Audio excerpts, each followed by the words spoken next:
But oddly enough, Mary's brother Jim dated Patty Ledbetter.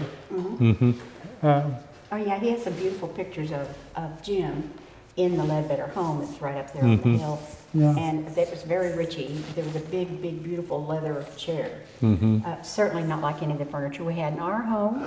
And he had a bunch of pictures made that Patty wanted to have with Jim. And oh my, they were such beautiful pictures. My mother was thrilled. And then I looked at Jim and said, well, Jim, don't you want to have a picture on our little couch over here? Or that little recliner right there with the big split in it? Yeah. But Jim was, he had a real dry wit. So did Danny. And I remember one time I went by to pick up Mary for a date, and it was around Christmas time, and Jim had gotten some new jeans for Christmas. Well, that's what you get high school boys, you get jeans. And he came out, and he hadn't washed them or ironed them or anything, and they were just wrinkly from the store, and he had them on. He was so proud. And your mom, he came walking out, and your mom looked, you're not wearing those jeans. You're not wearing those jeans. I thought, well, I think I'm going to slink out of here before I get in trouble. Very stern. And of course, there was another funny story about Mary and I. Her dad, I think, decided that Mary should date other guys besides me. Well, at that time, E.C. Sprague was the superintendent of schools.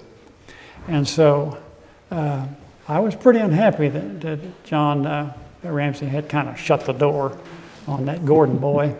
And so E.C. Sprague was remodeling his home. And out behind her there was an old toilet. And so I got this toilet, and I put it on our front yard. In her front yard. And I put a sign on there that said, wipe away dateless summers.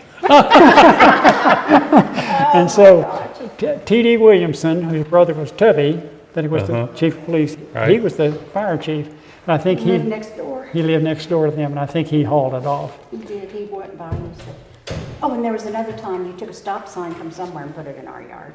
What? A stop sign. Yeah, that could have been me and Marshall Dix. That was probably you and Marshall Dix. And there was a stop sign out there, and T.S. and Tubby didn't think that was too funny. They came up there and they said, who did this? And I remember I just disappeared. Yeah, it was, really back then, we really don't know. Back then, it was fun, It was just innocent fun. Pranks that were lighthearted. Nowadays, unfortunately, people settle things with guns, and they don't, that's just not fair at all. So, but it was a lot of fun growing up. Of course, Radio Town, after that, Dr. Bennett had that. And I think it was pretty well known. I mean, down at Sulphur, Oklahoma, they have the artesian wells where you go and take the baths, so on and so forth.